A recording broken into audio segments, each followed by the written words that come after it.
Assalamualaikum warahmatullahi wabarakatuh. Alhamdulillahi ala ihsanih wa syukru lahu ala taufiqihi wa amtinanih. Wa asyhadu an la ilaha illallah wahdahu la syarika lah ta'ziman li sya'nih.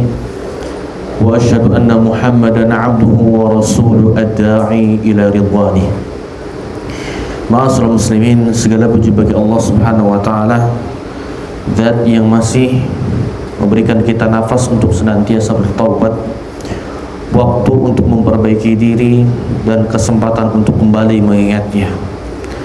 Betapa banyak orang yang semalam tidur seperti kita tidur di malam hari, tapi tak lagi bangun di pagi hari. Betapa banyak orang yang berpergian tapi tak sampai kepada tujuan. Betapa banyak orang yang merencanakan sesuatu, planning,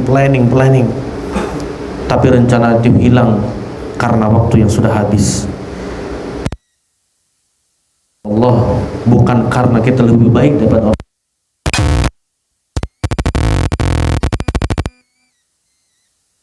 Salawat serta salam tak lupa kita curahkan kepada Nabi kita alaihi salatu wassalam, sosok yang senantiasa meneteskan keringat, darah, dan air mata bukan untuk dirinya sendiri, melainkan untuk umatnya agar mereka bisa selamat dunia dan akhirat. Allah Subhanahu wa taala, ada sebuah ayat yang seharusnya terus kita renungkan dalam kehidupan kali ini, yaitu di surat Al-Mulk ayat 2 Allah katakan, alladzi khalaqal mauta.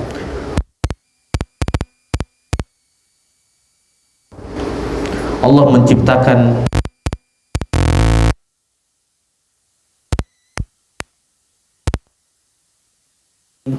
ujian bagi kita,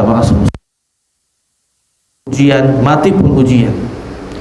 Sebagian kita sering mendengar wejangan nasihat mengatakan bahwa kehidupan adalah ujian. Benar, yang kaya diuji, yang miskin diuji, seorang ustadz diuji, seorang jamaah pun diuji, seorang rakyat diuji, presiden pun diuji, semuanya akan diuji.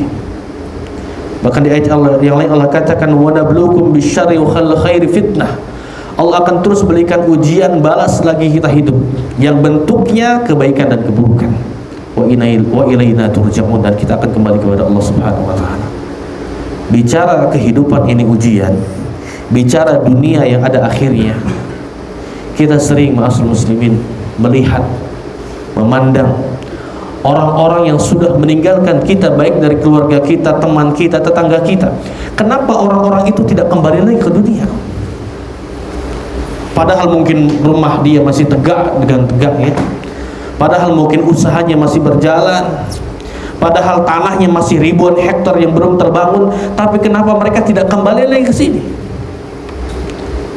Yang seharusnya itulah hakikat kehidupan dunia. Seharusnya kita memikirkan, kira-kira apa yang akan ditanya kepada kita setelah kita meninggal dunia. Karena sejatinya orang yang diuji akan ditanya. Kita yang masih hidup, yang masih diberikan waktu oleh Allah Subhanahu wa taala, seharusnya memikirkan kira-kira apa jawaban yang harus kita jawab ketika kita diuji. Kira-kira apa jawaban yang kita akan jawab atas ujian yang akan diajukan kepada kita. Demi Allah, ma'asyiral muslimin, ketika jasad kita diantarkan oleh keluarga kita ke kuburan, ketika semua suara dunia ini kelap, ketika anak-anak kita dan keluarga kita menghantarkan kita ke kuburan, kita akan dibaringkan di tanah. Kemudian tidak ada keluarga yang menemani, tidak ada teman, tidak ada kawan. Disitulah pertanyaan akan mulai ditujukan kepada kita. 3 pertanyaan yang semua kita sering mendengarnya, yang mungkin ketika kita diletakkan, anak kita akan lupa, keluarga kita akan hidup dengan keluarga yang lainnya, yang mungkin keluarga kita, ahli waris kita akan ribut dengan harta warisan. Tapi ketika itu kita akan ditanya, man rabbuk wa ma nabiyyuk wa ma dinuk. Lisan yang dulu pandai berbicara, jemaah, ketika itu kelap, terdiam. Hati yang dulu gelap, hati yang dulu keras, hati yang dulu keras dan menerima nasihat, ketika itu bergetar dan ketakutan. Hafalan, kata-kata hilang. Karena ketika itu yang menjawab adalah keyakinan dan amalan. Seberapa yakin kita kepada Allah Subhanahu wa taala? Seberapa yakin kita tentang janji-janji Allah Subhanahu wa taala? Ataukah nama Allah hanya kita ucapkan di lisan, kita tidak diyakini dengan hati? Maka ma'asyiral muslimin dirahmati Allah Subhanahu wa taala, setiap jantung kita adalah panggilan kembali kepada Allah Subhanahu wa taala. Setiap pemberian nafas dan kesempatan terakhir yang mungkin tidak akan terulang. Tapi ingat, suatu hari nanti nafas itu kita akan berhenti dan orang-orang menangisi kita. Sementara amal kita mulai berbicara di hadapan Allah Subhanahu wa taala. Tapi yang lebih mengerikan dari itu, yang lebih mengerikan dari kematian adalah hidup tanpa hidayah. Hidup kalau tidak ada hidayah, hidup yang panjang tapi jauh dari Allah percuma, Pak. Mulut bisa tersenyum tapi hati gelap, percuma. Uang berlimpah tapi tidak mengenal Allah, percuma. Langkah bisa tegap tapi tidak ada arah, itu percuma. Semuanya akan sia-sia kalau hidayah itu hilang dari kita. Makanya Allah katakan di surah Al-A'raf, man yahdillah fala mudilla lah. Barang siapa yang Allah berikan hidayah, maka tidak akan pernah Allah sesatkan. Dan barang siapa yang Allah berikan kesesatan, maka dia akan orang-orang yang merugi.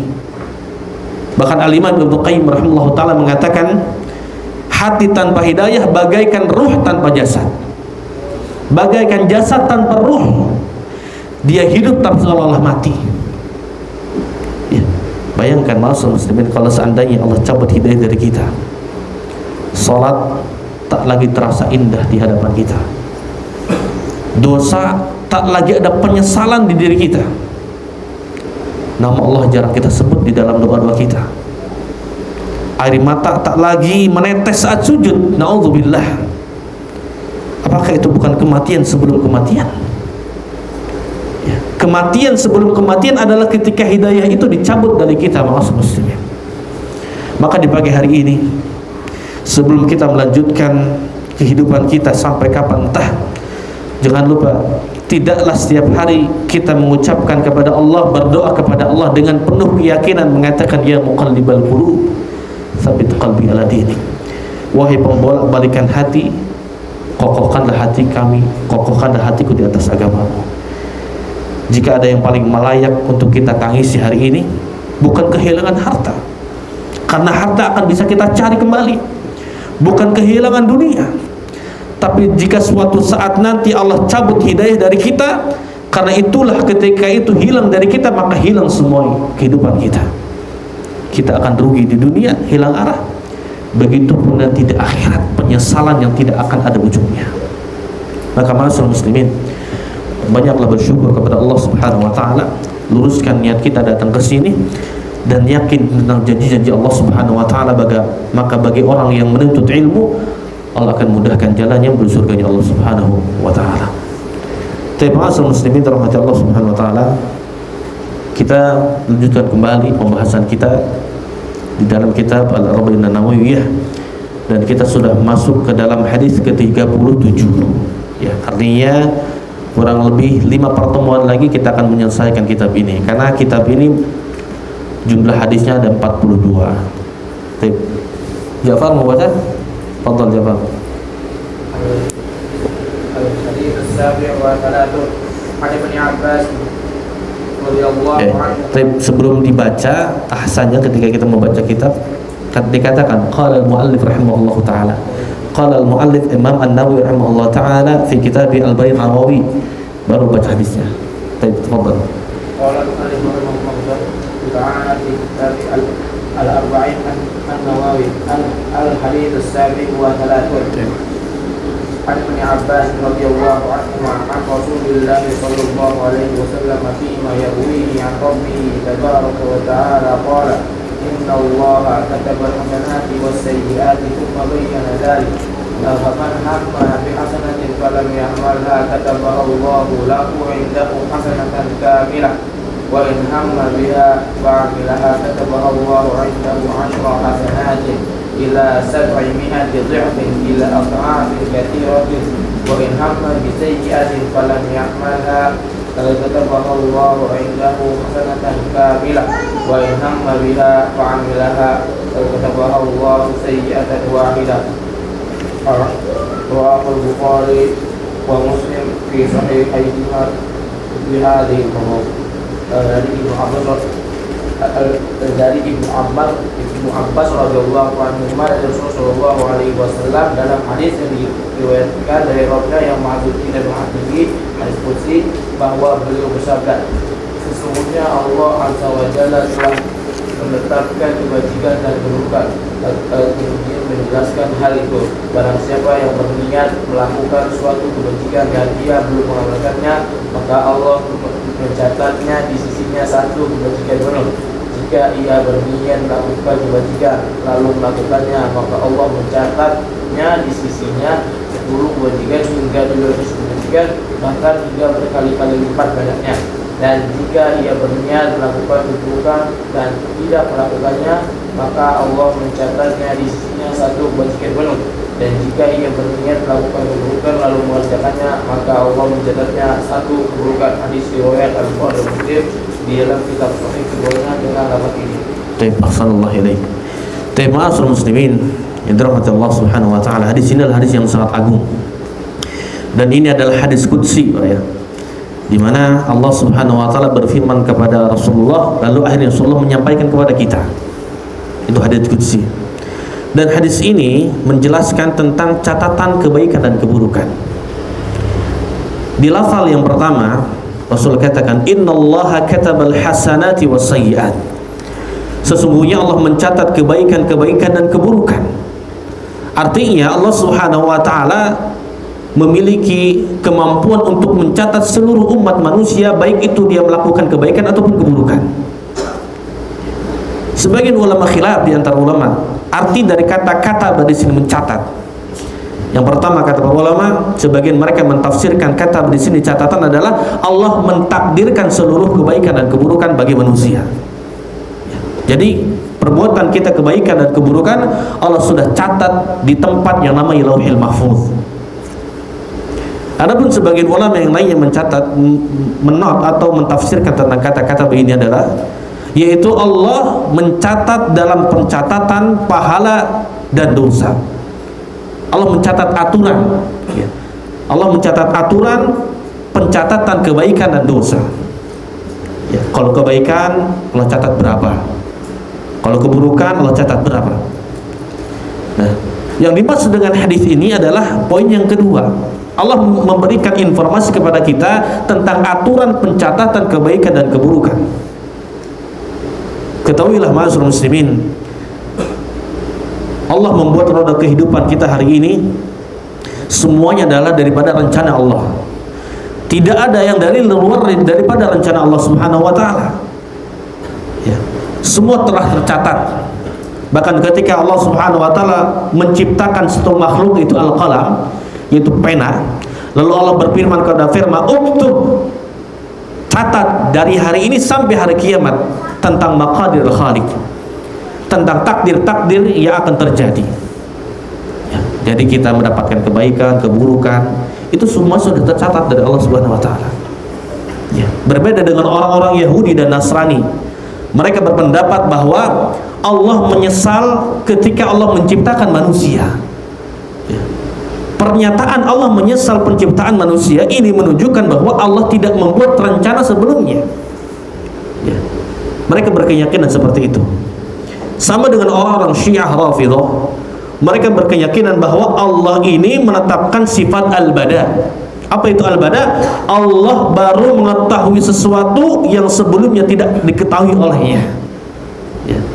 Jadi Allah mengetahui sesuatu yang sebelumnya tidak diketahui. Ya. Tapi keyakinan kita Ahlus Sunnah wal Jamaah bahwa Allah itu al-alim, Allah itu maha mengetahui, dan Allah sudah mencatat semua takdir dari A sampai Z, dari awal sampai akhir kiamat, termasuk kita masuk surga dan neraka oleh Allah Subhanahu wa taala. Ini potongan hadis yang pertama. Ya, jadi hadis ini menjelaskan bahwa aturan pencatatan kebaikan dan keburukan. Kita lanjutkan. Tsumma bayyana dzalik. Kemudian Allah menjelaskan catatan tersebut. Kemudian Allah kemudian menjelaskan aturan tersebut. Oke. Ketahuilah ma'asyiral muslimin bahwa manusia semua amalannya akan tercatat. Kita hari ini duduk di sini sudah dicatat dan akan tercatat. Nanti kita akan dapat hasilnya nanti di yaumil qiyamah. Sebagaimana Allah katakan di surat Al-Infitar, kiraman katibin ya'lamuna ma taf'alun. Sesungguhnya di kanan kiri kita ini ada malaikat yang siap, tidak akan pernah mereka istirahat untuk mencatat kebaikan dan keburukan kita. Bahkan di ayat yang Allah katakan, ma yalfidhu min qawlin illa ladaihi raqibun atid. Tidaklah kita berucap melainkan raqibun atid akan mencatat ucapan kita. Dan catatan itu akan kita lihat di yaumil qiyamah. Allah katakan, iqra kitabak kafa bi nafsika al-yawma 'alaika hasiba. Baca nih catatanmu, cukup bagimu dan engkau akan dihisab di hadapan Allah Subhanahu wa taala. Ingat ma'asyiral muslimin, kita akan mendapatkan rapor semuanya. Ketika Allah sebutkan di surat Al-Haqqah, Allah katakan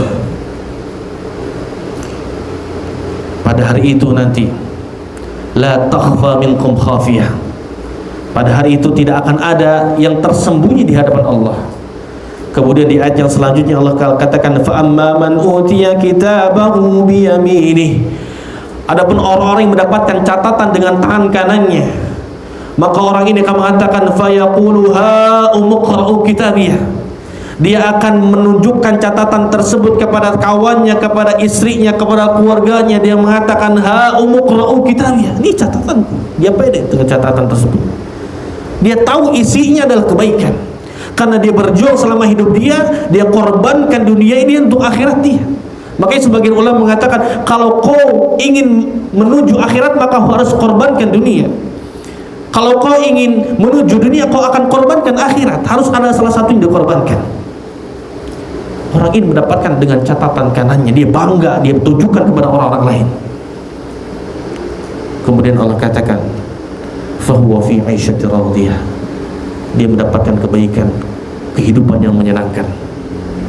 Fi jannatin 'aliyah, di surga yang tinggi.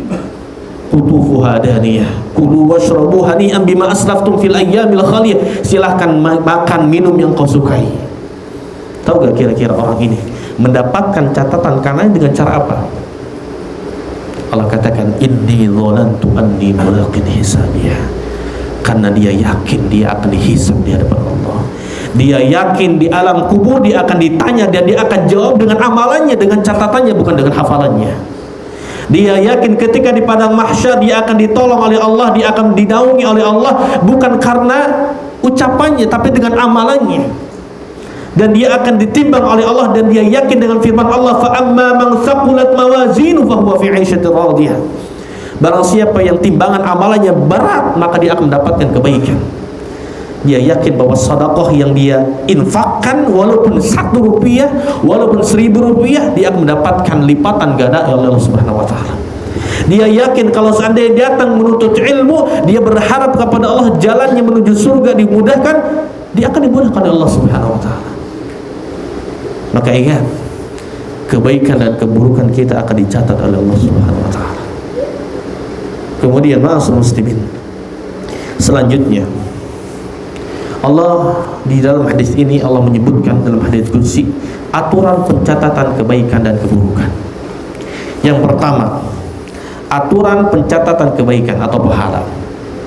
Ini dibagi menjadi 2. Yang pertama adalah orang yang berniat melakukan kebaikan namun tidak mengamalkannya. Saya ulang, aturan pencatatan kebaikan atau pahala terbagi menjadi 2. Yang pertama adalah orang yang melakukan kebaikan namun tidak mengamalkannya. Sebagaimana sabda Rasulullah di hadis ini, barang siapa yang berniat melakukan kebaikan lalu dia tidak mengerjakannya, maka Allah akan mencatat di sisi satu pahala yang sempurna. Ini golongan yang pertama. Dari golongan yang pertama ini, ya, dia berniat namun tidak melakukannya, dibagi lagi, Pak.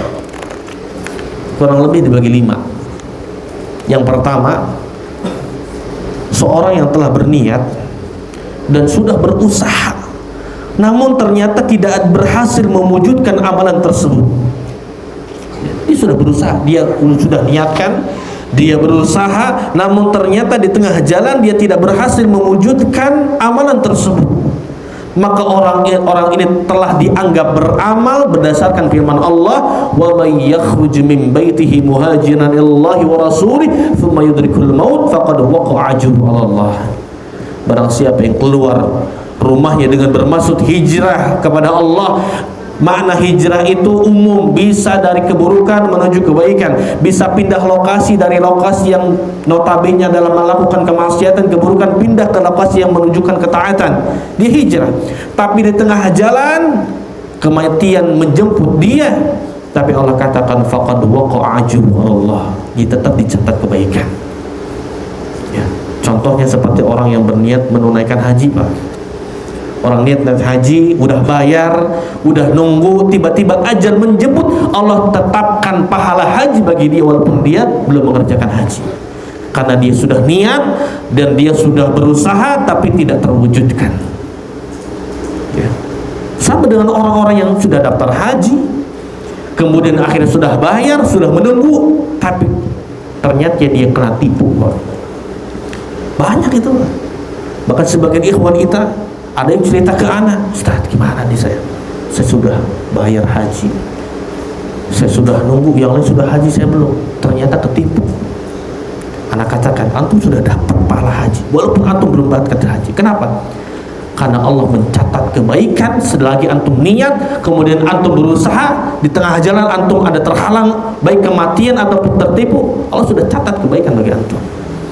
Ini indahnya Islam, bagaimana Allah Subhanahu wa ta'ala menempatkan seseorang ketika sudah diniatkan dan berusaha tidak jadi, Allah tetap berikan pahala yang sempurna. Ya. Ini model yang pertama. Model yang kedua adalah seseorang yang telah berniat melakukan kebaikan dan sudah bertekad mengerjakannya, dan ternyata ada amalan yang lain yang lebih baik daripada itu. Kalau yang pertama tadi, dia sudah berniat, dia berusaha, tapi tidak terwujudkan. Adapun orang yang kedua ini, dia sudah berniat, bertekad, tapi dia menemukan amalan yang lebih baik daripada amalan yang pertama. Maka amalan yang pertama ini tetap dapat pahala walaupun tidak dikerjakan. Contoh, antum sudah niatkan ingin sedekah, antum dapat bonus dari perusahaan, contoh. Atau niatkan 500.000 untuk disedekahkan ke fakir miskin siapa saja yang ditemukan. Kemudian tiba-tiba hendak disedekahkan, tiba-tiba antum dapat WA dari grup, ternyata keluarga kita, saudara kita sedang sakit parah dan tidak memiliki biaya. Maka antum duit 500.000 ini disedekahkan ke keluarga antum, karena antum yakin bahwa ini lebih baik dan lebih afdal. Kenapa lebih afdal? Karena sedekah kepada saudara dapat 2 pahala.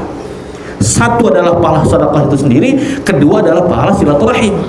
Maka niat yang pertama antum urungkan, antum amalkan niat yang kedua membantu saudara antum. Nah, niat yang pertama ini antum tetap mendapat pahala, ya, walaupun antum tidak kerjakan, ya, karena Allah sudah catat kebaikan dan niat antum, tapi antum memiliki, ya, pahala yang lebih besar daripada itu.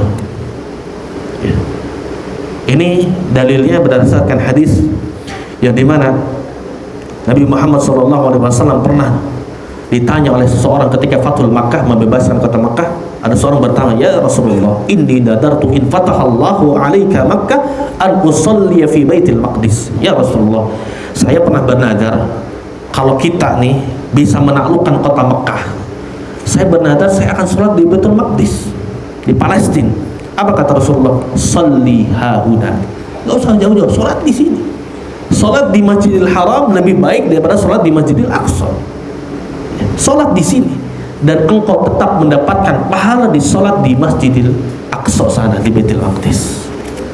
Ya, jadi kalau kita sudah punya niat, Pak, untuk melakukan kebaikan, tapi ada hal yang lebih afdal, lebih baik lagi perbuatan tersebut, lalu kita kerjakan amalan yang kedua, tetap amalan yang pertama kita dapat pahala walaupun hanya modal niat.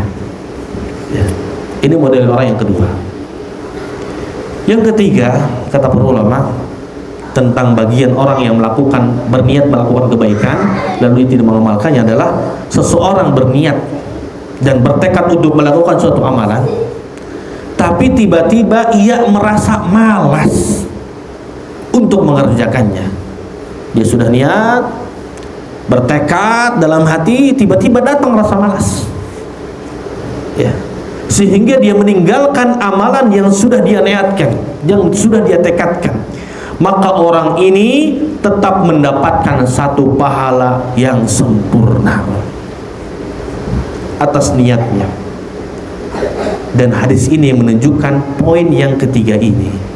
Barang siapa yang berniat untuk melakukan kebaikan lalu tidak mengerjakannya, maka Allah akan mencatat kebaikan di sisinya satu pahala yang sempurna. Ya, kita sudah tekad, nanti malam saya mau sholat malam, pasang alarm ya. Sampai 3 kali itu pasang alarmnya. Alarm bunyi nggak kedengeran. Dapat pahala sholat malam, Pak. Walaupun pas nyalarin alarm tiba-tiba kita matikan gitu. Datang rasa malas gitu kan. Dan mungkin poin yang ketiga ini yang sering kita jumpai gitu, Pak. Ini hebatnya niat, Pak. Ya, hebatnya niat. Kalau kita niatkan dan kita bertekad, walaupun datang rasa malas dan rasa malas itu ternyata mengganggu kita dan kita tidak kerjakan amal kebaikan itu, Allah catat kebaikan sang satu yang sempurna bagi kita. Ya, apa saja, Pak? Kita punya uang, contoh, mau sedekah, cari di tengah jalan, fakir miskin nggak ada, nggak kita sedekahkan, dapat pahala, Pak. Ya. Saya kalau jadi naik jabatan, jadi manajer, mau poligami, niat aja nggak apa-apa. Sampai jadi direktur nggak juga gitu. Atau dapat pahala daripada itu semua. Ya, itu hebatnya niat, Pak Asrul. Ini poin yang keempat.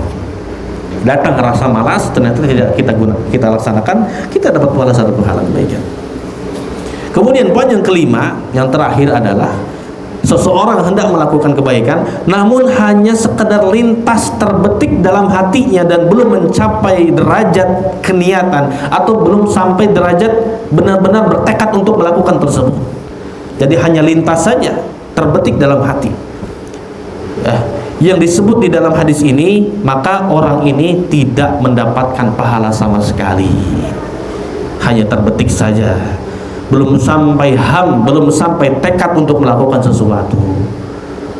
Ya, saya mau sedekah, tapi enggak terbetik untuk mencari gitu. Tidak terbetik untuk melakukan hal itu. Saya mau sholat malam lah nanti, tapi tidak nyalain alarm, gitu kan. Ya, tiba-tiba dia tidurnya kemalaman, bangun sholat subuh juga telat, akhirnya dia tidak mendapatkan pahala. Kalau hanya terlintas dan hanya terbetik saja. Tip ini daripada poin yang pertama, Pak ya, aturan pencatatan kebaikan pahala bagi orang yang sudah berniat namun tidak sempat mengamalkan kebaikan tersebut. Model yang kedua, ya, dia berniat lalu dia amalkan. Setelah dia meniatkan kebaikan lalu dia mengamalkan daripada niatan tersebut, maka balasannya adalah mendapatkan pahala. Pahalanya berapa kalau kita berniat lalu kita mengamalkan niat tersebut? Kata para ulama, minimal kita dapat lipatan 10 pahala. Karena Allah Subhanahu wa taala mengatakan, "Wa man jaa bil hasanati falahu 'asyru amsalha." Barang siapa yang melakukan kebaikan, maka baginya pahala 10 kali lipat amalannya. Kalau kita sedekah 10.000, minimal kita akan dilipatkan menjadi 100.000. Kalau kita sholat 2 rakaat, maka minimal kita akan dilipatkan menjadi 20 rakaat. Kalau kita niat lalu kita amalkan. Sebagaimana kita baca Quran, Pak ya. Hadisnya masyhur riwayat Tirmidzi, Rasul katakan, "Man qara'a harfan min kitabillah falahu bihi hasanah." Barang siapa membaca kitab Allah, maka dia akan mendapatkan kebaikan, pahala. wal hasanatu bi asyri amsalha, dan akan dilipatkan 10 kebaikan. 1 huruf dikali 10 huruf kebaikan. Ya. Ini yang pertama, minimal kita dapat 10 kali lipat. Yang kedua, minimal kita akan dilipat gandakan menjadi 700 kali lipat, bahkan lebih daripada itu.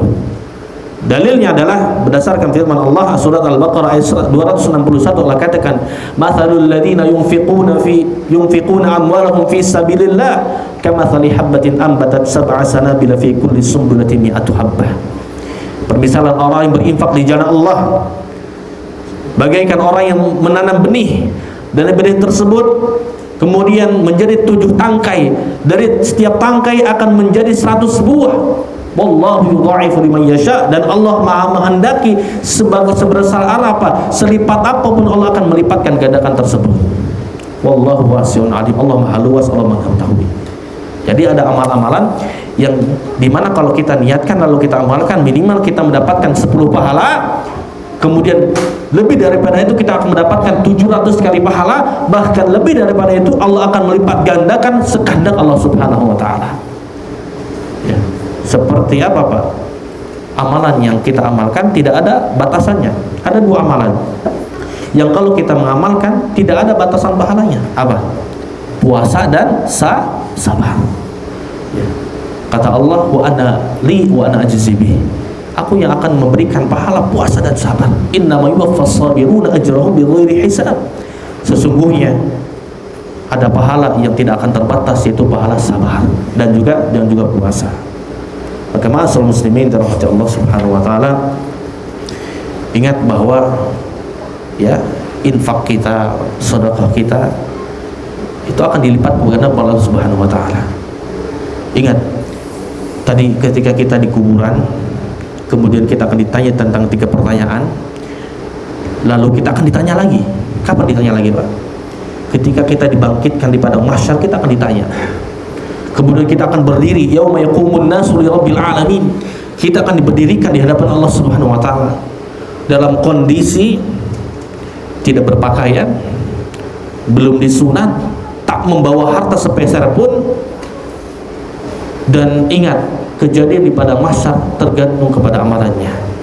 Rasulullah ketika menceritakan orang-orang ketika di padang mahsyar berdiri, Rasulullah katakan, la tazulu qadamal 'abdi yaumal qiyamati hatta yus'alu an arba'. Tidaklah kaki itu beranjak dari tempat berdirinya, tidak akan pernah jalan tuh kaki, berdiri terus sampai dia ditanya dengan 4 perkara. Setelah 3 pertanyaan di kuburan, dibangkitkan di padang mahsyar, di padang mahsyar akan ditanya 4 perkara. Di antara salah satunya adalah tentang harta, an malihi, tentang harta. Dan harta kita ini ditanya dengan 2 aja. Baju yang kita pakai, rumah yang kita huni, kendaraan yang kita gunakan, makanan yang kita makan, Allah katakan nanti aku akan tanya min aina tasabahu, kau dapat dari mana harta tersebut. Maka kita yang berjualan, kita yang bekerja, kita harus belajar. Ada hal-hal yang dilarang dalam agama, diharamkan dan dihalalkan. Sebagian orang berpikir bahwa yang penting dalam jual beli itu adalah, dalam bekerja itu adalah, yang penting kita tidak mengambil harta atau hak orang lain, itu cukup. Betul. Tapi ternyata ada hal-hal yang lain. Ketika kita tidak mengambil hak orang lain, tapi ada hal-hal yang lain yang ternyata itu diharamkan dalam Islam. Bagaimana kita tahu bahwa itu diharamkan, itu boleh atau tidak boleh kalau kita tidak belajar? Ya. Setelah kita dapat uang, Pak, kita akan ditanya lagi sama Allah, wa fima anfaqahu, uang ini engkau untuk apakan? Uang ini engkau untuk belanjakan untuk apa? Berapa persen untuk kita sedekahkan?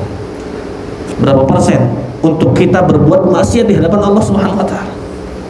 Sebagian orang sudah merasa besar, Pak, saya sudah sedekah 1 miliar, tapi di rekeningnya 1 triliun, Pak. 1 miliar besar, sisanya berapa, Pak? 999 miliar, hanya 0,001% dari hartanya. Karena sedekah itu bukan banyaknya tapi presentasinya. Berapa yang kau tinggalkan di rekeningmu, berapa yang kau tinggalkan di berangkasmu, itu masalah sedekah itu. Dan rumah yang kita kumpulkan, usaha yang kita jalankan, itu tidak akan pernah kita bawa mati. tapi yang kita sedekahkan itu yang kita bawa mati. Maka jangan pernah, ma'asyiral muslimin, sebagian kita sibuk ya, karena sering ngobrol sama beberapa kawan itu, beberapa orang-orang di perusahaan. Wah, saya beli rumah satu, beli rumah lagi. Buat siapa, Pak? Buat anak saya. Beli rumah lagi sampai 3 rumah ya, Pak. Buat siapa? Buat anak pertama, buat kedua, anak ketiga. Beli lagi kendaraan buat anak pertama, kedua, ketiga. Dia lupa untuk dirinya sendiri tidak ada yang dibawa ketika dia mati. Ya, dia lupa untuk diri sendiri. Dia siapkan untuk anak keturunannya yang mungkin seminggu dia ingat ketika bapaknya mati, tapi setelahnya dia lupa kepada orang tuanya. Maka masalah harta ini kita akan ditanya 2 hal. Dari mana kita dapatkan dan untuk apa kita infakkan, untuk kita belanjakan. Maka di hadis ini, ma'asyiral muslimin, menunjukkan bahwa Allah akan maha agung, maha di mana bisa melipat gandakan pahala sekehendak Allah Subhanahu wa taala. Bahkan di hadis yang lain, di hadis riwayat Muslim, bahwa tidaklah seorang pernah menginfakkan 1 butir kurma dengan ikhlas lillahi ta'ala, lalu Allah ambil sedekah tersebut dengan tangan kanannya, lalu tiba-tiba kurma tersebut menjadi besar, bahkan menjadi lebih besar daripada gunung di tangan Allah Subhanahu wa taala. Allah lipat gandakan pahala kita di hadapan Allah selagi kita ikhlas lillahi ta'ala. Ini ya, ini yang pertama, catatan, peraturan catatan kebaikan dibagi menjadi 2 tadi. Yang pertama, ketika orang itu berniat dan tidak sempat untuk melakukannya, dibagi menjadi 5 tadi. Yang kedua, orang itu berniat lalu akhirnya dia mengamalkannya, maka minimal dia mendapatkan lipatan 10 kali lipat atau 700 kali lipat, atau lipatan tersebut tidak ada batasnya kecuali hanya Allah Subhanahu wa taala mengetahuinya. Kemudian yang kedua, sekarang kita akan berbicara tentang aturan pencatatan dosa. Kalau tadi kebaikan, pahala, sekarang kita akan berbicara tentang aturan pencatatan keburukan atau dosa. Setidaknya, ma'asyiral muslimin, orang yang berniat untuk melakukan keburukan juga dibagi menjadi 2. Yang pertama, orang yang hanya berniat buruk dan tidak melakukan keburukan tersebut. Sama kayak tadi, kayak orang melakukan kebaikan dan tidak melakukannya kebaikan tersebut. Adapun aturan pencatatan keburukan dibagi menjadi 2. Yang pertama sama, orang berniat keburukan lalu dia tidak melakukan keburukan tersebut. Dalam kondisi ini ada beberapa hal berkaitan dengan ini. Ada orang yang sekedar lintas terbetik dalam hati saja untuk melakukan keburukan, tapi belum sampai niat gitu. Biasanya kan orang untuk melakukan keburukan ada niat, Pak ya.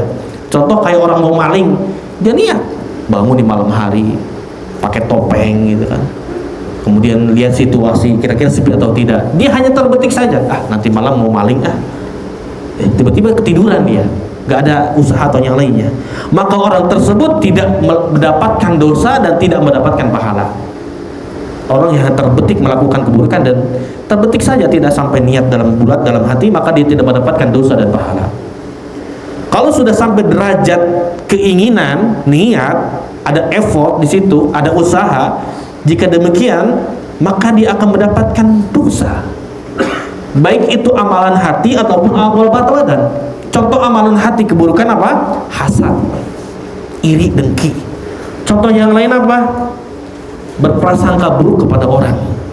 Nah, kalau sampai di hati kita sudah ada niatan hasad, ya, kemudian akhirnya dilakukan dengan anggota badan kita, maka itu adalah perbuatan dosa yang dicatat oleh Allah Subhanahu wa taala. Tapi kalau seandainya tetangga beli mobil baru, tiba-tiba hasad di kita nih, lalu kita lawan, jangan, udah ucapkan alhamdulillah, ucapkan barakallahu fiik, itu tidak akan mendapatkan dosa. Tapi kalau sudah sampai ke perilaku kita sinis sama dia, ya, mungkin kita tidak sapa dia akhirnya, mungkin akhirnya sampai ke mencelakai dia, maka dia akan mendapatkan dosa di hadapan Allah Subhanahu wa taala. Jadi ma'asyiral muslimin, ini kondisi yang pertama ya. Orang yang berniat buruk lalu dia tidak mengerjakannya. Nah, kondisi ini ada 2 model kata para ulama. Yang pertama, jika seorang berniat melakukan maksiat di Mekah hanya berkeinginan saja di Mekah, maka dia langsung mendapatkan dosa. Ini beda lain ya, beda tempat ya. Kalau di Mekah, saya kayaknya mau rusak pohon itu lah, niat saja sudah berdosa di Mekah. Atau saya ketika tawaf nanti saya ingin nyuri barang orang lah, niat saja belum sampai melakukannya itu sudah dosa di hadapan Allah ketika dilakukannya di Mekah. Sebagaimana firman Allah Subhanahu wa taala di surat Al-Hajj ayat 25, Allah katakan wa may yurid fihi bi ilhadin bi dzulmin nudziqhu min adzabin alim. Dan siapa saja yang bermaksud di dalamnya, di Mekah maksudnya, melakukan kejahatan atau kezaliman, niscaya akan kami rasakan kepadanya siksaan yang pedih bagi Allah, bagi orang yang melakukan keburukan di Mekah, kata Allah Subhanahu wa taala. Ya, maka siapa saja yang memiliki niat untuk bermaksiat, menzalimi orang, melukai orang di Mekah, maka dia akan mendapatkan dosa yang setimpal di hadapan Allah. Ya. Makanya beberapa kali kan ada orang-orang yang menghancurkan Ka'bah kan, ternyata tidak bisa gitu. Sampai di zaman dulu sebelum diutusnya Nabi Muhammad, di zamannya Abdul Muttalib, Abraha kan ingin menghancurkan Ka'bah, tidak bisa. Ya. Berniat saja dianggap dosa, apalagi ingin hendak menghancurkannya, maka tidak akan bisa. Bahkan Dajjal nanti di akhir zaman pun tidak akan bisa masuk kedua kota haramain, Makkah dan Madinah. Ini menunjukkan kepada kita bahwa kemuliaan kota Makkah dan Madinah. Ini yang pertama. Dia niat aja, gak sampai melakukannya, tapi di kota Makkah dapat dosa. Kemudian yang kedua, jika dilakukannya di luar Makkah, jika dia sudah berusaha, contoh ya Pak ya, tapi gagal melakukannya, maka ia telah mendapatkan satu dosa. Dia sudah niat, dia sudah berusaha, kemudian ternyata gagal, dia dapat satu dosa. Dalilnya adalah sebagaimana Rasulullah SAW riwayat Bukhari Muslim pernah mengatakan, idza taqal muslimani bisayfayhima fal qatil wal maqtul finnar. Apabila seseorang, dua muslim bertikai, berperang, dua-duanya adu pedang ya, kemudian ada yang terbunuh, ada yang membunuh, dua-duanya kata Rasulullah di neraka. Sahabat bertanya, ya Rasulullah, ahadal qatil fama balul maqtul. Wahai Rasulullah, saya sepakat, kata sahabat, kalau yang membunuh di neraka, bagaimana orang yang terbunuh? Apa kata Rasulullah? Innahu arada qatla sahibi. Dua-duanya sama-sama punya niat apa Pak? Sama-sama niat ingin membunuh, maka dua-duanya sama-sama di neraka. Dari hadis ini kata para ulama menunjukkan bahwa orang ketika berniat melakukan keburukan, dia berusaha lalu ternyata gagal, tetap dia mendapatkan dosa itu sendiri. Contoh Pak, kayak orang mau maling Pak, udah bangun malam pakai topeng, lihat situasi, tiba-tiba ketika hendak maling ada pos ronda ramai di situ, dia gak jadi maling, dapat dosa gak? Tetap dia dapat dosa, karena dia sudah berniat, dia berusaha, tiba-tiba dia gagal. Sama kayak orang korupsi juga ya, korupsi manipulasi data, tiba-tiba ketahuan sama kawannya, diingetin, kemudian dia hapus, dapat dosa. Ketika dia tidak melakukannya walaupun dia gagal ya, dia niat, dia tidak melakukannya, dia gagal, dia tetap mendapatkan dosa. Contoh kayak orang mau berzina, udah datang ke tempat tersebut, tahu-tahu ya tutup, dapat tuh dosa di zina, satu dosa. Dia mau minum khamar, tiba-tiba tokonya tutup, tetap dia dapat dosa, satu dosa situ ya, karena dia sudah berusaha dan niat. Baik. Kemudian mas muslim, intinya jika seseorang berusaha melakukan keburukan namun gagal, maka dia telah mendapatkan dosa keburukan tersebut. Kemudian permasalahan yang lain, jika ia tidak berusaha dan meninggalkan keburukan tersebut, saya ulangi, jika dia tidak berusaha, dia niat saja, tapi tidak ada usaha dan meninggalkan keburukan tersebut, maka ini dibagi dua model. Yang pertama, kalau seandainya ditinggalkan karena Allah, dia dapat pahala. Ya, jadi dia udah niat, kemudian ketika niat, ya, dia tidak berusaha, udahlah, saya nggak mau seperti itu, saya mau tinggalkan hal tersebut karena Allah, maka dia dapat satu pahala yang sempurna. Ya, karena Allah Subhanahu wa taala Maha mengampuni. Sebagaimana hadis qudsi juga di hadis yang lain diriwayatkan oleh Imam Muslim, Allah Subhanahu wa taala mengatakan dalam hadisnya, apabila hambaku berkata dalam hatinya, berniat dalam hatinya bahwa dia ingin hendak melakukan suatu keburukan, maka aku mengampuninya selama dia belum melakukannya. Saya akan ampuni hamba tersebut selama dia belum melakukannya.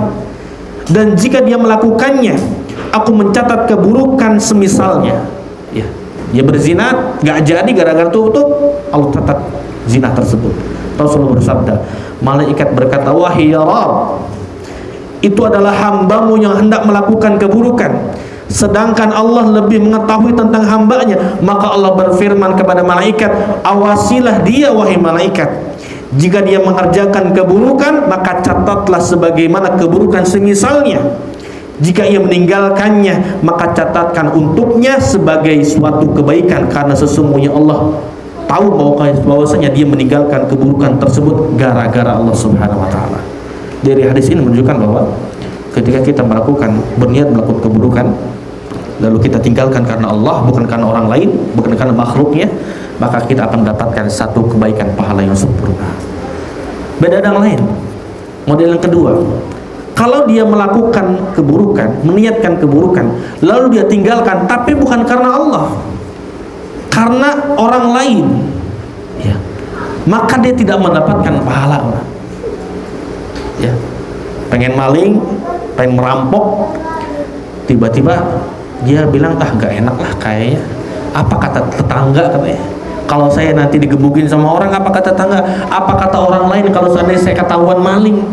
Turun martabat saya. Bukan karena Allah, tapi kata orang lain. Maka dia tidak mendapatkan pahala satupun. Ya. Dan dia tidak mendapatkan dosa. Dia tidak dapat pahala, dia tidak dapat dosa. Oke. Baik, ini model yang pertama Pak ya. Orang yang berniat melakukan keburukan, namun dia tidak sempat melaksanakan keburukannya tersebut. Model yang kedua, orang yang telah berniat buruk dan melakukan keburukan tersebut, maka ini dicatat satu dosa oleh Allah Subhanahu wa taala. Berdasarkan firman Allah, berdasarkan sabda Rasulullah, lewat firman Allah Subhanahu wa taala, hadits qudsi ini Rasul katakan, wa in hamma biha fa'amilaha kataballahu sayyi'atan wahidatan. Jika dia berniat untuk melakukan keburukan lalu dia mengerjakannya, maka Allah akan mencatat baginya satu dosa. Ma'asyiral muslimin, coba kita cerna sampai hadis ini saja. Tadi di hadis yang pertama, kita berniat saja gak melakukan perbuatan tersebut, ya, kita berniat kebaikan lalu kita tidak merealisasikan kebaikan tersebut, Allah catat satu kebaikan yang sempurna. Tapi berbeda balik dengan pelakuan dosa. Kalau kita melakukan dosa lalu kita tinggalkan karena Allah, kita dapat pahala satu sempurna. Dan kalau kita lakukan dosa tersebut, di hadis ini Rasul katakan kita mendapatkan satu dosa saja, tanpa ada kata satu dosa yang sempurna. Ini menunjukkan, ma'asyiral muslimin, Allah membedakan antara pencatatan kebaikan dan keburukan. Dalam kebaikan Allah sebutkan dengan di sisinya satu kebaikan yang sempurna, namun pada keburukan Allah sebutkan satu keburukan tanpa ada di sisi yang sempurna. Bahkan Ibnu Daqiq Al-Id rahimahullah ta'ala ketika membawakan hadis ini, belum menjelaskan bahwa perbedaan pencatatan kebaikan dan keburukan bagi Allah menunjukkan bahwa Allah sangat perhatian dengan masalah niat kebaikan hamba. Makanya amalan hati itu luar biasa, muslim, bisa mengalahkan amalan anggota badan. Ada orang tidur itu gak dapat pahala, ada orang dapat pahala gara-gara niat lah. Ada orang yang menuntut ilmu dapat pahala, ada juga yang gak dapat pahala gara-gara niat. Ada orang yang sedekah puluhan juta dapat pahala bahkan dilipat gandakan oleh Allah, ada orang yang malah dapat dosa karena riya. Itulah fungsi niat, dan kita harus belajar menata niat kita. Bahkan bukan ustadz Pak, bukan syekh hari ini, seorang tabi'in Sufyan Ats-Tsauri rahimahullah ta'ala pernah mengatakan, ma'alajtu syai'an asyaddu ilayya min niyyati. Tidak ada sesuatu yang lebih berat aku kondisikan melainkan daripada kondisi niatku. Anda bayangkan, yang berbicara adalah seorang tabi'in Sufyan Ats-Tsauri. Bagaimana dan kita? Kita harus pandai menata hati kita, untuk senantiasa menata hati kita untuk lillahi ta'ala. Ya.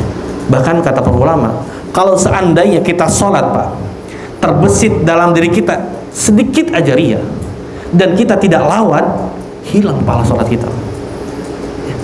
Karena ikhlas itu apa artinya Pak? Ikhlas, Anda sering sampaikan kepada ikhwaniwan, kepada anak-anak, kepada pelajar, apa arti surat ikhlas? Ikhlas Pak, apa artinya ikhlas? Ya ikhlas. Apa artinya ikhlas? Memurnikan seluruh pahala untuk Allah Subhanahu wa Ta'ala. Kalau murni, itu kayak gini Pak, murni. Kalau ada satu tinta ketetes, murni nggak Pak? Nggak murni. Antum coba dikasih satu nih air minum, anak kasih satu tinta spidol, antum mau nggak? Nggak mau. Udah nggak murni Ustaz. Iya nggak murni. Begitu tuh dengan amalan. Ya. Ada noda-noda dalam amalan kita. Ria, ingin ya dilihat orang lain. Sum'ah, ingin didengar orang lain. Ujub, apa ujub? Merasa bangga dengan amalannya. Ini semua adalah penyakit. Kenali ya penyakit perusak keikhlasan kita. Agar jangan sampai apa yang sudah kita lakukan, apa yang sudah diusahakan itu ternyata hilang di hadapan Allah Subhanahu wa Ta'ala. Ya, kata Ibnu Daqiq Al-Id menunjukkan bahwa besarnya rahmat Allah kepada hamba-hambanya, sehingga hamba tersebut cukup dengan niat saja, tak direlasikan, dia mendapatkan pahala pahala yang sempurna. Dia melakukan dosa dan dia berniat dan dia melakukan satu dosa tanpa ada kata-kata di sisi yang sempurna. Bahkan ketika seseorang berniat melakukan dosa dan dia tinggalkan karena Allah, dia mendapatkan satu kebaikan yang sempurna.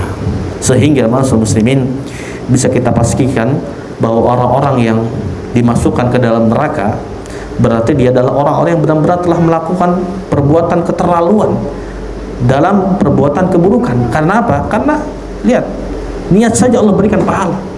Ya. Bagaimana dengan yang lainnya? Pahala jihad, pahala menuntut ilmu, pahala-pahala yang agung yang lainnya. Maka Allah akan berikan pahala itu yang begitu besar kepada kita, ma'asyiral muslimin. Taib, ma'asyiral muslimin dirahmati Allah Subhanahu wa Ta'ala. Maka dalam hadis ini juga disebutkan oleh para ulama, faidahnya adalah dalil bahwasanya malaikat mengetahui bagaimana pencatatan amalan hati manusia. Ya, bukan hanya yang zahir, kita sholat, kita baca Quran, kita sedekah, bahkan pencatatan hati manusia pun malaikat sudah tahu. Ya, orang tersebut niat baik dicatat, niat buruk dicatat, bahwa menunjukkan bahwa malaikat tahu isi hati kita. Kenapa malaikat tahu isi hati kita? Karena Allah berikan ilmu kepada malaikat mengetahui hati isi seseorang. Karena tugas malaikat mencatat kebaikan, keburukan berupa anggota badan yang kita lakukan ataupun dalam hati kita.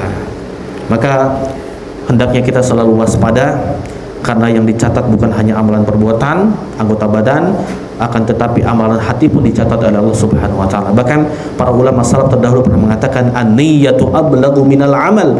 Niat itu lebih mencapai daripada amalan tersebut. Antum kalau seandainya sudah terbiasa sholat malam, lalu antum ketiduran, antum tetap dapat pahala sholat malam, karena niat antum setiap hari selalu sholat malam. Antum kalau senantiasa setiap hari merutinkan sholat witir sebelum tidur, tiba-tiba antum capek gara-gara kerjaan lalu antum tertidur, antum tetap dapat pahala sholat witir walaupun antum tidak melakukannya. Ini hebatnya niat dan hebatnya rutinitas kita. Bahkan kalau antum ingin berniat mati syahid, niat mati syahid, Allah akan sampaikan antum ke derajat orang-orang yang mati di atas syuhada walaupun antum mati dalam keadaan di atas kasur. Yaitu bagaimana Khalid bin Walid, anda bayangkan Khalid bin Walid ketika hendak matinya, ya itu kan kata para ulama, ya, ketika Khalid meninggal, beliau tanya kepada sahabat, "Wahai sahabat, lihat, tidak ada satu jengkal pun di dalam tubuhku melainkan ada 3 poin. Pertama, sayatan pedang, tusukan panah, atau luka bakar atau luka yang lainnya dalam tubuhku." Tapi lihat, dia menangis. Kenapa menangis? Dia meninggal di atas kasur. Tapi dia niatkan meninggal di atas kasur, ingin berperang di jalan Allah. Saya mau niatnya mau mati itu ketika perang ya Allah, tapi ternyata dia mati dalam atas kasur. Tapi Allah catat dia mati dalam keadaan syahid walaupun mati di atas kasur. Tema muslim terakhir kita simpulkan, ya. Yang pertama tadi kita sebutkan bahwa aturan pencatatan kebaikan adalah ketika orang tersebut berniat kebaikan namun tidak mengerjakannya, tetap dia mendapatkan satu pahala kebaikan, kecuali orang yang hanya terlintas saja. Kedua adalah orang yang berniat kebaikan lalu diamalkan kebaikan tersebut, dia minimal mendapatkan berapa pahala? 10 pahala atau 700 pahala atau dilipat gandakan sekehendak Allah. Kemudian poin yang kedua, aturan pencatatan keburukan. Model yang pertama adalah orang yang berniat keburukan namun tidak melakukannya. Ya. Kalau hanya terbetik saja, dia tidak mendapatkan dosa dan pahala. Kalau sampai dia berniat, maka dia mendapatkan dosa. Dan dibagi menjadi dua, baik itu amalan hati berupa hasad, ya, amalan keburukan hati, hasad, iri, dengki, ataupun anggota badan. Kalau seandainya dia niat saja dilakukan di Mekah, maka dia mendapatkan dosa. Kalau di luar Mekah, dia tinggalkan karena Allah, dia mendapatkan satu kebaikan. Kalau seandainya dia niatkan untuk selain Allah, dia apa tadi? Dia tidak mendapatkan pahala. Kemudian model yang kedua adalah ketika dia berniat keburukan, lalu dia melakukan keburukan tersebut, maka dia dicatat satu dosa yang semisalnya. Ya, sama dengan orang-orang yang dia berniat, lalu dia gagal dalam niat tersebut dan dia sudah berusaha, dia tetap mendapatkan satu dosa keburukan tersebut. Ya. Kemudian ma'asyiral muslimin, yang terakhir materi kita adalah kebaikan dilipat gandakan. Syekh Utsaimin rahimahullah dalam syarahnya Arba'in An-Nawawiyah menyebutkan bahwa pahala kebaikan seorang hamba dilipat gandakan karena beberapa hal. Yang pertama, ditinjau dari sisi waktu, Pak. Contoh pada bulan Ramadan, Allah lipat gandakan. Contoh pada malam Lailatul Qadar, Allah lipat gandakan sampai 1000 bulan. Contoh lain di 10 pertama pada hari atau bulan Dzulhijjah, Allah lipat gandakan itu. Ya, Allah lipat gandakan. Bahkan jihad pun tidak akan mendandingi amalan di awal 10 hari bulan Dzulhijjah. Ini yang pertama, ditinjau dengan waktu. Yang kedua, ditinjau dari sisi tempat, Pak. Seperti Masjidil Haram, Masjid Nabawi, Masjid Aqsa, tidak sama dengan masjid-masjid kita sekitar ini. Kalau kita ya sholat di Masjidil Haram, maka pahalanya lebih baik daripada masjid yang lain. Bahkan ketika kita sholat bagikan 1000 kali sholat di masjid lain. Ya, itu dari sisi tempat. Kita beribadah di Mekah, Madinah itu lebih afdal dibanding dengan tempat-tempat yang lainnya. Kemudian sama seperti sholat jamaah, Pak, ya. Di rumah satu pahala, di masjid 27. Berkaitan dengan tempat. Kemudian yang ketiga, ditinjau dari sisi amalan. Amalan yang wajib itu lebih baik daripada amalan yang sunnah. Amalan yang wajib pahalanya lebih besar daripada amalan sunnah. Ya, sholat 2 rakaat sebelum subuh yang kata Rasul lebih baik daripada dunia dan seisinya, itu tidak lebih baik, lebih besar pahalanya daripada sholat subuh itu sendiri. Ya, menuntut ilmu itu lebih baik datang daripada kajian online. Ya, kenapa? Karena menuntut ilmu, hadir di masjid ilmu itu butuh apa? Butuh effort, butuh naik motor, butuh meluangkan waktu, butuh persiapan. Tidak sama dengan kajian di online. Ya, yang wajib tidak sama dengan yang sunnah. Ini ditinjau dari hukumnya itu sendiri. Yang keempat, ditinjau dari pelaku amalan. Yang melakukan siapa? Kalau sahabat beda dengan kita. Ya, kalau sahabat melakukan amalan itu lebih afdal daripada kita. Buktinya apa? Rasulullah pernah mengatakan kalau seandainya di antara kalian ya sedekah dengan emas segunung Uhud, maka tidak akan pernah menandingi sedekahnya sahabat walaupun 1 mud. Ya, dilihat dari sisi pelakunya. Ya, kalau orang itu fakir miskin, dia sedekah tidak sama dengan orang yang kaya sedekahnya. Ya, orang miskin 1000, orang kaya 100 juta mungkin tapi uangnya triliunan, tidak sama dengan orang miskin yang 100.000 itu. Yang terakhir adalah ditinjau dari sisi niat. Ya, ini yang kita bahas di sini. Semakin tinggi keikhlasan seseorang dalam beramal, maka akan semakin berlipat ganda pahala yang Allah berikan kepada dia. Ya, maka hadirkan niat setiap amalan kita. Ya, yang antum sering kerja nih, setiap pagi, pulang sore, jangan sampai kosong itu ibadah. Harus hadirkan niat kita. Datang ke perusahaan itu bukan karena kita itu sudah tanda tangan kontrak dengan perusahaan, itu ibadah lillahi ta'ala. Kalau tidak dihadirkan dengan niat, maka 10 tahun kita bekerja, kita gak dapat apa-apa. Di akhirat kosong catatan kita. Maka pentingnya niat kita. Ya, sebagaimana Ibnu Mubarak pernah mengatakan, rubba amalin kabirin tusaghirun niyyah wa rubba amalin saghirin tukabirun niyyah. Ada orang-orang yang melakukan amalan besar tapi niatnya kecil, dapatnya kecil. Ada orang-orang yang melakukan amalan kecil tapi diniatkan besar, dapat pahala yang besar. Makanya ada istilah, yang besar bisa jadi kecil, yang kecil bisa jadi gara-gara apa? Gara-gara niat. Baik, ma'asyiral muslimin, ini bisa saya sampaikan berkaitan tentang hadis amalan kebaikan dan keburukan. Tapi ingat bahwa Allah Subhanahu wa taala akan senantiasa mencatat kebaikan kita, keburukan kita, baik itu amalan hati maupun amalan anggota badan kita. Dengan hikmah Allah, Allah Maha sayang kepada hambanya, Allah berikan pahala walaupun kita hanya niat saja dan tidak melakukannya.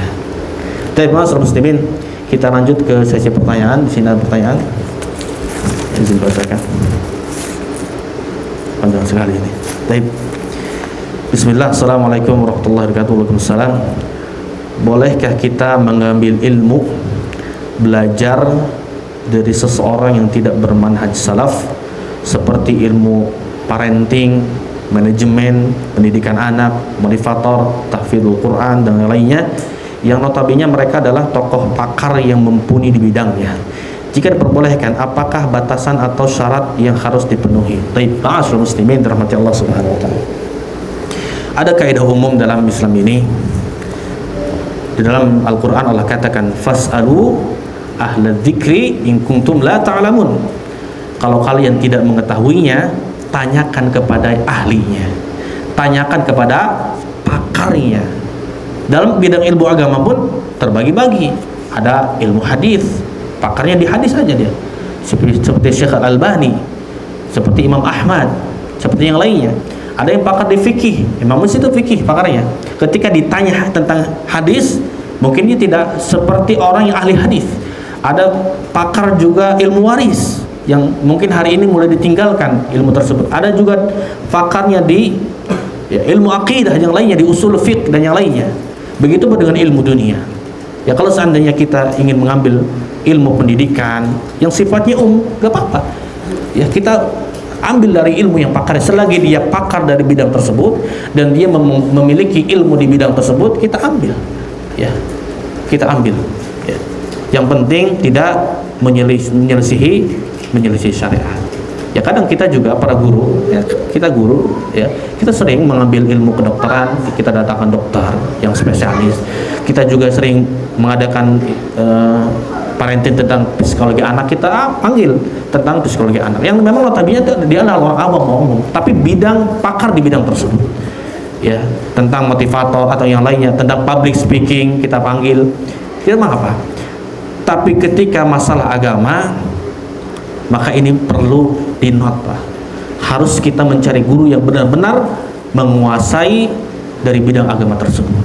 Ya, karena kata Al-Imam Ibnu Mubarak mengatakan, Imam Ibnu Dinar mengatakan, inna dini ilmun fangdur amman ta'khudhu dinakum. Sesungguhnya agama ini ilmu, maka lihatlah kepada siapa engkau belajar ilmu tersebut. Kalau masalah ya parenting atau manajemen, ilmu pendidikan, motivator atau yang lainnya, tafadhol antum bisa ya ambil dari ilmu yang memang dia di bidangnya, dia di tokohnya. Tidak harus dengan yang semanhaj. Yang kedua, bagaimana sebenarnya pahala orang yang sering bersedekah akan tetapi mulutnya sering menghasut dan berbuat zalim kepada Allah dan kepada manusia? Dan bagaimana untuk orang ketika melakukan kebaikan akan tetapi semua kebaikannya diupload? Contohnya kajian diupload. Bolehkah seperti itu? Tapi ini yang pertama dulu saya jawab. Ma'asyiral muslimin, bagaimana hukumnya orang sering sedekah tapi akhirnya dia mulutnya sering menggibah, sering menghasut, sering menzalimi orang lain? Maka ingat, pencatatan kebaikan itu Dan kebaikan itu, amalan soleh itu dinyatakan amal soleh itu dua. Yang pertama adalah ikhlas, yang kedua adalah sesuai dengan tuntunan. Dua ini ketika dikerjakan dengan maksimal, dengan ikhlas, tidak ada nota tadi, tidak ada campuran yang lainnya, maka insya Allah akan berefek kepada kebaikan seterusnya. Paham Pak ya? Ketika dua kata sholat tersebut tidak sesuai dengan tuntunan Nabi Muhammad SAW, ya. Terus gimana Ustaz? Apakah boleh kebaikan diupload? Lagi-lagi masalah hati.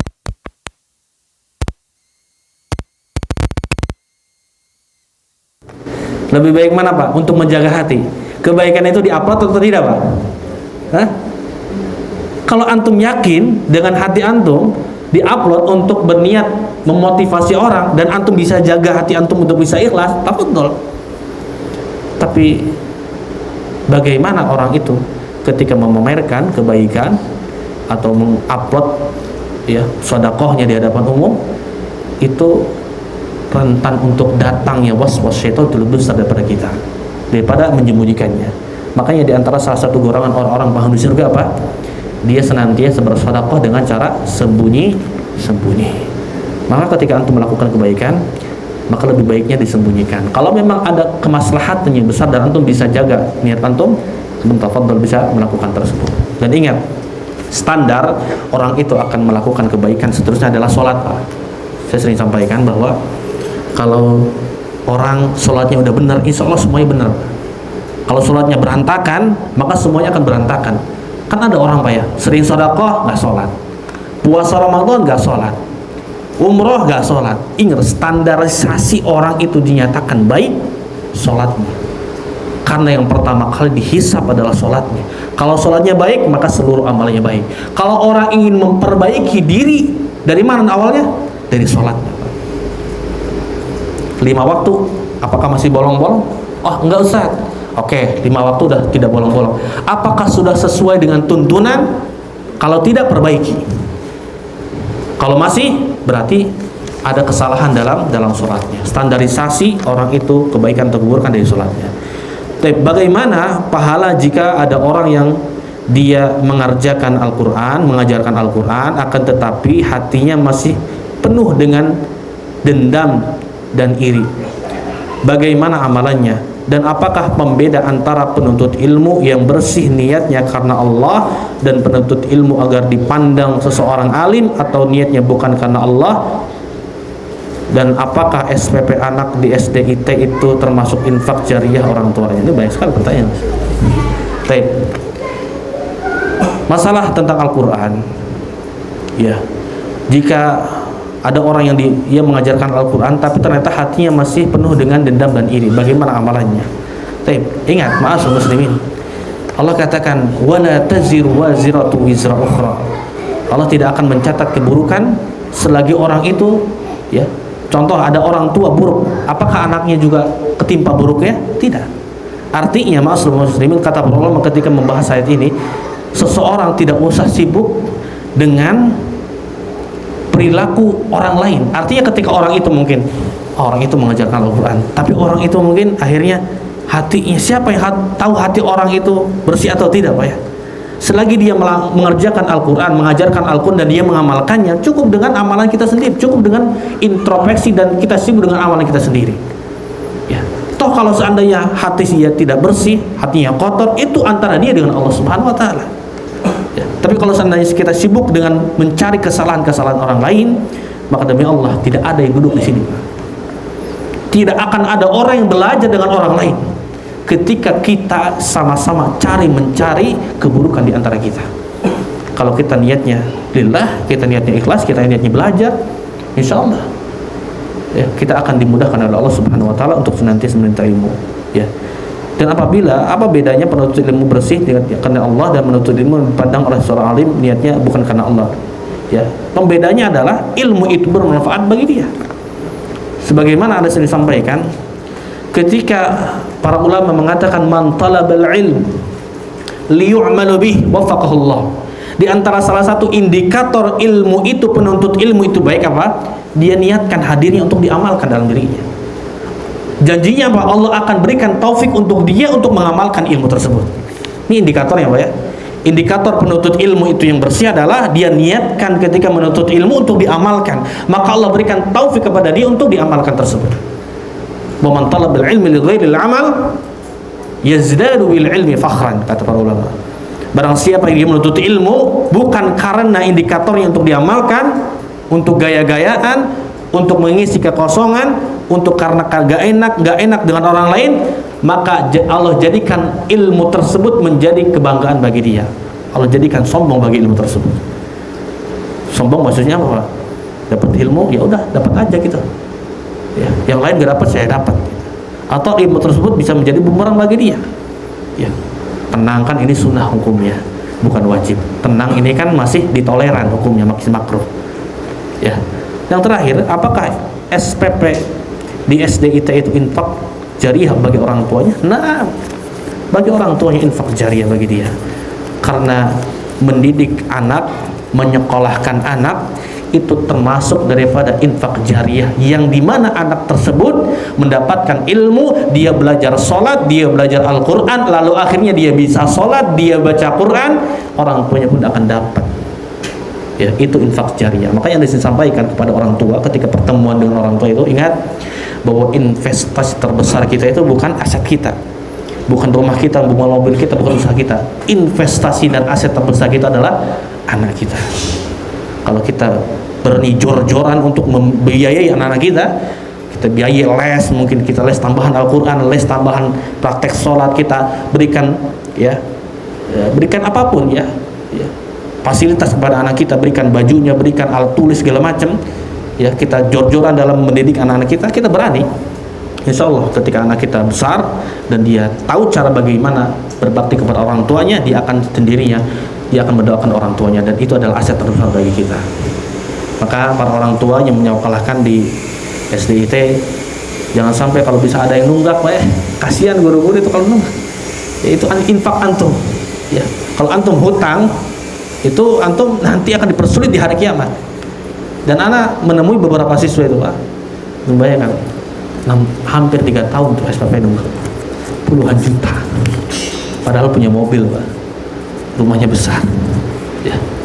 Ini menunjukkan bahwa sedikitnya paham di antara mereka tentang manajemen pendidikan anak ya. Bahwa ingat, kita memberikan kepada anak SPP, berikan makan, semua itu infak jariah, infak kita kepada anak kita. Bahkan itu yang lebih baik daripada kita infakkan kepada orang lain.